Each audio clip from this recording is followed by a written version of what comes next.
Wala nang patumpik-tumpik pa at biningwit kagad nila ito sa atin. Ito muna ba yan? Okay. Si Madam Owner ng Discos, si Sir Financer. Kaya sa akin dito sa guys, nasa loob din ang Wati. Good day brothers! Another fish, another day. So mga kaisda, meron tayong client ngayong araw from Bulacan at ang pangalan niya ay Sir Jigs. So mga kaisda, nalulungkot kasi si Sir Jigs at ang kanyang pamilya dahil sa namatay nilang arwana.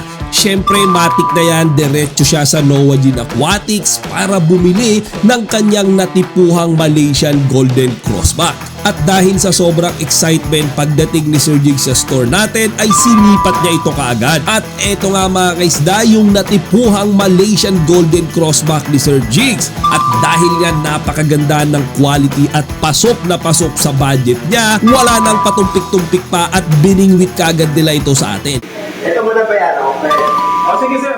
At syempre dahil happy na si hubby, dapat happy rin si wifey. Kaya naman naisipan din bilan ni Sir Jigs ang kanyang misis ng ating mga naggagandahang discus. So mga kaisda, pinareserve nga nila itong mga red melon white face natin na discus tsaka yung Malaysian Golden Crossback. Babalikan daw nila ito sa atin after 1 week pagkatapos na nilang macycle yung bago nilang aquarium. 1 eternity later. So mga kaisda, after 1 week ay binalikan na nga ni Sir Jigs yung kanilang biningwit na Malaysian Golden Crossback dito sa Noah Gin Aquatics. Yung owner ng fish. Yeah. Si, anong name niya sir? Maika. Si Maika? Maika. Si Madam Owner ng Discos. Okay, si Sir Financer. Financer. Financer lang. Ito yung may-ari talaga. Si Madam tsaka si Sir Maika. At dahil sobrang excited na nga si Sir Maika, ang true owner daw ng Malaysian Golden Crossback na ito ayon kay Sir Jigs, ay pinabalot na kaagad nila ito sa atin.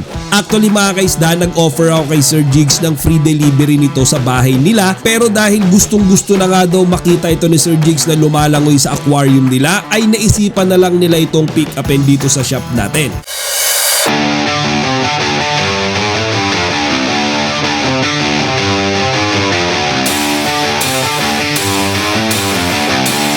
At matapos nga nating ipack ang Malaysian Golden Crossback ni Sir Jigs ay isinunod naman natin yung pinareserve nilang 3 pieces na red melon white face discus na para naman sa kanyang wifey.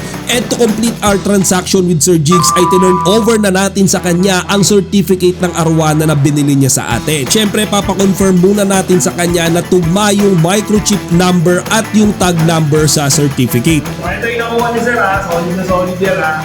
Malaysian Golden Crossback. Okay.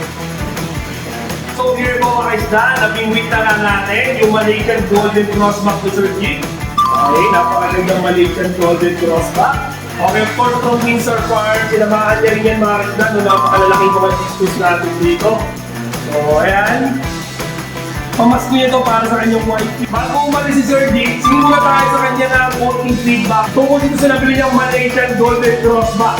Okay, so sir, ano namin din dito sa mga isda sa loob din ang Wati? In one word. Okay sir, one word. Quantity. Quantity. Quality. Okay, so mga isda, kagaya ni Sir Jigs, kung interested din kayo makakuha ng ganito kasusolid, di ba?